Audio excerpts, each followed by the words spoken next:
बहनों, मातृशक्ति को नमन। चैनल 24+ न्यूज के खास विशेष मनमोहक अच्छा इंसान बनाने वाला, मानवता के गुण देने वाला, स्वास्थ्य के टिप्स बताने वाला और अपनी आत्मा की शुद्धि करने वाला, मोक्ष की प्राप्ति कराने वाला, सर्वांगीण विकास कराने वाला, लाइफ स्टाइल के बारे में बताने वाला, व्यक्तित्व विकास करने वाला, गुणों की खान पुनरुत्थान कार्यक्रम में आप सभी का हार्दिक स्वागत है, अभिनंदन है, सत्कार है। पुनरुत्थान कार्यक्रम में हम प्रतिदिन नए नए विषयों के साथ प्रवेश करते हैं। हर विषय के अंदर पर्वत जैसी ऊंचाई होती है, सागर जैसी गहराई होती है और हर जो एपिसोड है कुछ न कुछ चिंतन लिए होता है, कुछ न कुछ सकारात्मक सोच लिए होता है, कुछ न कुछ परिवर्तन की दिशा बताता है। हमें उसको ग्रहण करना है। पुनरुत्थान कार्यक्रम में जिस विषय में बताया जाता है उसको हृदयंगम कर दिया जाए, उसको आत्मसात कर दिया जाए तो हमारे जीवन की दिशा बदल सकती है। भाइयों और बहनों, इस क्रम के अंदर आज हम एक बहुत सुंदर दार्शनिक विषय को लेकर के आपके सामने प्रस्तुत हो रहे हैं। आज का विषय है ममता का घेरा तोड़ो। भाइयों और बहनों, दर्शकगण, श्रोतागण, ममता दो तरह की होती है, एक सकारात्मक ममता और एक नकारात्मक ममता। जो सकारात्मक ममता होती है उसको करुणा कहते हैं, उसको दया कहते हैं। किसी के प्रति कोई व्यक्ति अभावग्रस्त है, कोई व्यक्ति तकलीफ में है और कोई व्यक्ति के दुख है, दर्द है, कोई अज्ञानी है, कोई अंधा है, कोई लूला है, कोई लंगड़ा है, कोई अभावग्रस्त है, उसकी अवस्था को देख करके भीतर करुणा का आना, भीतर दया का आना कि मैं इसके दुख को दूर कर सकूं तो मैं इसका सहयोगी बन सकूं, ऐसी ममता सकारात्मक ममता होती है। लेकिन आज हम जो बात करेंगे, जो आज ज्यादातर हमारे समाज में फैली हुई है, नकारात्मक ममता, उसकी बात करेंगे। नकारात्मक ममता का अर्थ होता है अटैचमेंट, लगाव, तृष्णा, आसक्ति, अविद्या और इसको कहते हैं कि व्यक्ति उसके साथ में चिपके रहना, ग्रीड, ये ममता है। इसका घेरा तोड़ना है हमें। होता क्या है कि हम किसी चीज से अटैच हो जाते हैं तो हमारा नजरिया बदल जाता है। ऐसा कहा जाता है तुम नजर बदल दो तुम्हारा नजरिया बदल जाएगा, तुम दशा बदल दो तुम्हारी दिशा बदल जाएगी। तो हमें अपनी सोच को सही करना है, हमारी जो रॉन्ग बिलीफ है उस राइट बिलीफ को सही करना है। हमें सकारात्मक समता पे आना है, नकारात्मक को छोड़ करके। अब नजरिया कैसे बदलें? अटैचमेंट, आपके पास में वस्तु है, आप कुबेरपति हो, आप लखपति हो, आप करोड़पति हो, लेकिन उसके प्रति आपकी आसक्ति कितनी है? ऐसा कहा जाता है वस्तु है, परिग्रह है, वह आसक्ति नहीं है। लेकिन वस्तु और परिग्रह है, वह बंधन नहीं है, वह आसक्ति नहीं है। उसके प्रति जो ममत्व का भाव है, मैं और मेरा का जो भाव है, वो अटैचमेंट है। आपको भाग्य से, पुण्य से करोड़ों रुपए मिले हुए हैं और लेकिन आप समझते हो मैं तो इसका ट्रस्टी हूं, मैं तो इसका कस्टेडियन हूं, मैं तो इसका चौकीदार हूं और ये मैं और मेरा जितना है ये सब संयोग है और हर संयोग के साथ में वियोग जुड़ा रहता है। ये अगर भावना और ये दृष्टि हमको प्राप्त हो जाती है तो हम ममता का घेरा तोड़ सकते हैं कि हमने जन्म लिया है, जन्म के साथ ही मृत्यु है। कोई हमारा प्रिय व्यक्ति आज हमारे साथ में है, कोई घर का मेंबर, माता पिता या घर का पति पत्नी या कोई भी प्रिय व्यक्ति, पुत्र कोई आज हमारे साथ है, तो हमें मान के चलना चाहिए कि हमारा कभी न कभी से बिछुड़ा होगा, हम बिछुड़ेंगे, हमारा वियोग होगा। ये बात मान के चलनी चाहिए। ऐसा नहीं हो कि हमने आसक्ति के भाव से, ममता के भाव से ये मान लिया ये चीज तो मेरे साथ में अजर अमर रहेगी। ये सब चीजें नाशवान है। इसीलिए कहा गया है कि शुद्ध आत्मा अनुभव के सिवा इस संसार की कोई विनाशी चीज मुझे नहीं चाहिए। ये भावना ममता का घेरा तोड़ती है, क्योंकि सारी जो सारी विनाशी चीजें हैं वो नाशवान है, केवल एक आत्मा है जो अविनाशी है। इसको सच्चिदानंद कहा गया है। सत्य का अर्थ होता है अविनाशी, चित्त का अर्थ होता है ज्ञान दर्शन, और तीसरा होता है सच्चिदानंद, और आनंद है उसका लक्षण है, उसका गुण है, उसकी कैरेक्टरिस्टिक है, उसकी प्रॉपर्टी है। तो वह आत्मा है, केवल एक ही तत्व इस पूरी सृष्टि के अंदर अजर अमर अविनाशी है, वह है अविनाशी तत्व आत्मा। तो इसीलिए जो जितने भी पौद्गलिक चीजें हैं, जो संसार के अंदर जितनी धन दौलत संपत्ति वस्तु प्रतिष्ठा पद, ये सब चीजें क्या है, ये विनाशी है।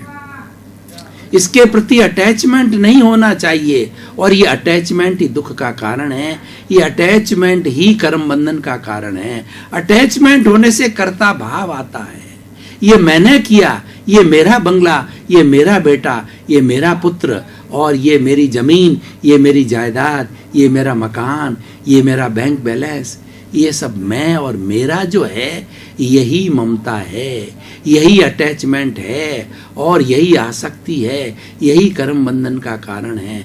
मैं और मेरे के घेरे को तोड़ो। मैं के वास्तविक अर्थ में मैं शुद्ध आत्मा हूं, ये मैं का वास्तविक अर्थ है उस वस्तु को प्राप्त करना। मैं शरीर हूं, ये विनाशी सोच है, और मैं शुद्ध आत्मा हूं, ये अविनाशी सोच है। और जितनी ममता है वो हमें विनाश की ओर ले जाती है। विनाशी तत्वों की ममता होती है, और जो आत्मा की ममता में चला जाता है वो विधायक ममता है, वो अच्छी ममता है। क्योंकि जो व्यक्ति सेल्फ रियलाइजेशन करने में चला जाता है, आत्म तत्व की जानकारी करता है, तो उसका भीतरी साम्राज्य का पता चलता है कि विश्व की सबसे बड़ी ज्ञानवान और सबसे बड़ी विशाल चीज है वो आत्मा है। क्योंकि उस आत्मा में अनंत ज्ञान है, अनंत दर्शन है, अनंत शक्ति है, और अनंत सुख का धाम है। जिस सुख की हम बात करते हैं, जिस ममता की हम बात करते हैं, ममता किस लिए करते हैं, आसक्ति किस लिए करते हैं, उससे सुख मिलता है, लेकिन वो सुख क्षणिक होता है। उस सुख के बाद में दुख है आता है, क्योंकि प्रकृति का नियम परिवर्तन, प्रकृति का नियम है। Every moment everything is changing, the mode of whole universe is to change, that is काल पर्याय।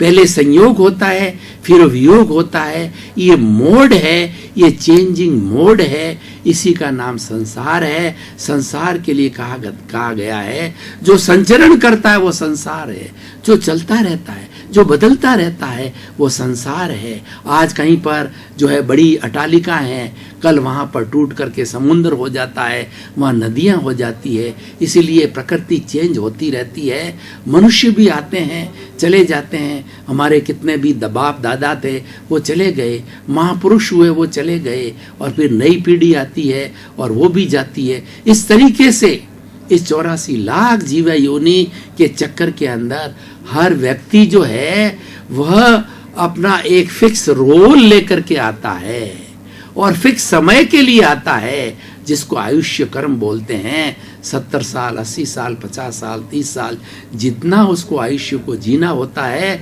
वह जन्म के समय तय हो जाता है। मृत्यु जन्म के साथ ही तय होती है, बिना मृत्यु के जन्म होता ही नहीं है। जब हमारी आत्मा एक जगह से दूसरे शरीर को धारण करनी होती है, और जैसा गीता में कहा गया है कि जब हमारे कपड़े फट जाते हैं तो फटे हुए कपड़ों को हम फेंक देते हैं, उसी तरीके से यह आत्मा आयुष्य कर्म के अधीन ये शरीर जब जीर्ण शीर्ण हो जाता है तो नए शरीर के अंदर जन्म लेती है। लेकिन नए शरीर के अंदर जाने से पहले उसका रिजर्वेशन होना जरूरी है। ये आत्मा फला की माँ की कोख में जन्मेगी और फला जगह जन्मेगी, फला समय में जन्मेगी।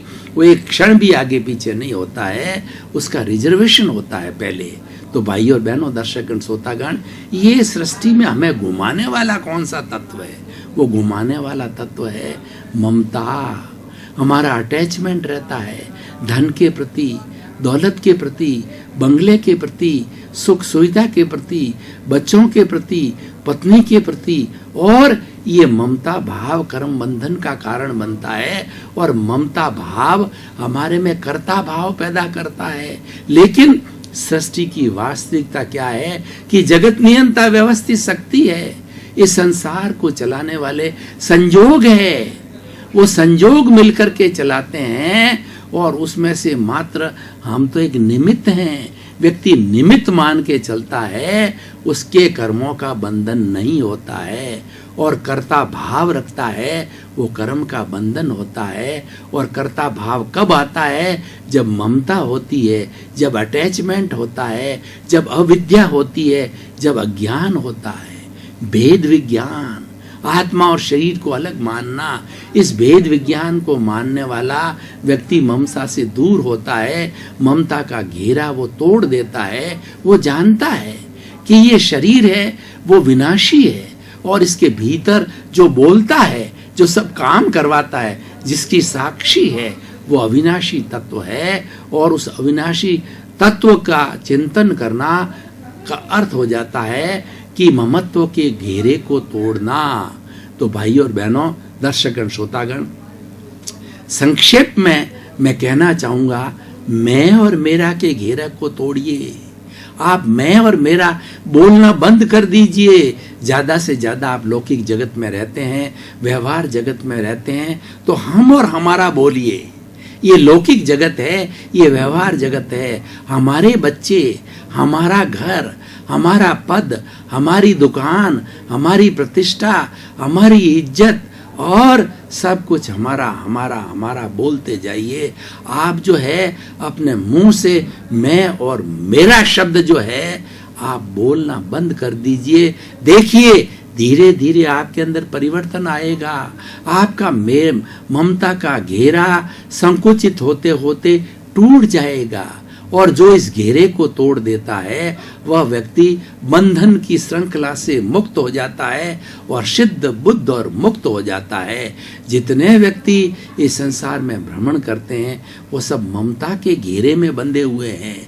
महापुरुष होते हैं, परमार्थी होते हैं, परमात्मा तत्व को जानने वाले होते हैं, वो तुरंत ममता का घेरा तोड़ करके वसुधैव कुटुंबकम के सदस्य बन जाते हैं। वो किसी के बाप बेटे और किसी के संतान न होकर के संपूर्ण विश्व के सदस्य बन जाते हैं।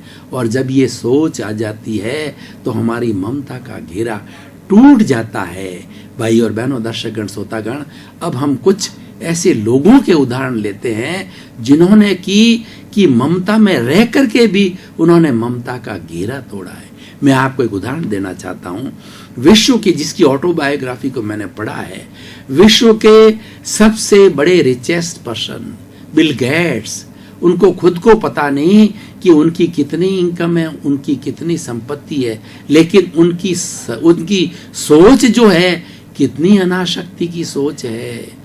आज 50 साल से वही बंगला, वही कार, वही फर्नीचर, वही रहन सहन, वो अपने परिवार पे, अपने व्यक्तिगत जीवन में, अपने ऐश आराम के अंदर बहुत ही कम खर्च करते हैं। उनकी इनकम का 2-3% ही खर्च करते होंगे, लेकिन कितने बड़े पुण्यार्थी है, कितने बड़े अनासक्त व्यक्ति हैं जो कि वो सारा जो उनकी इनकम है वो रिलीजियस ट्रस्ट के माध्यम से वो डोनेशन करते हैं।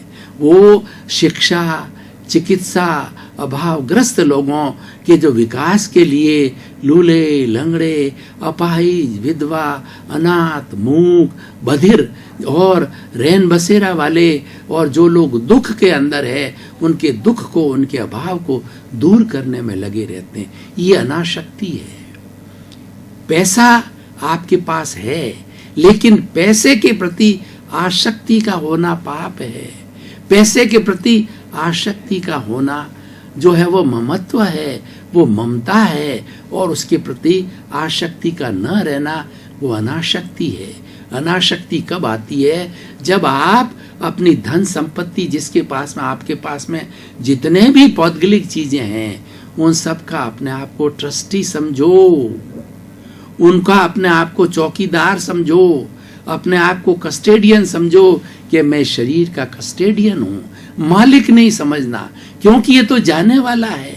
मालिक तो वह रहता है जो फॉर एवर रहता है। मालिक तो भीतर विराजमान शुद्ध आत्मा भगवान है, वो आपका मालिक है।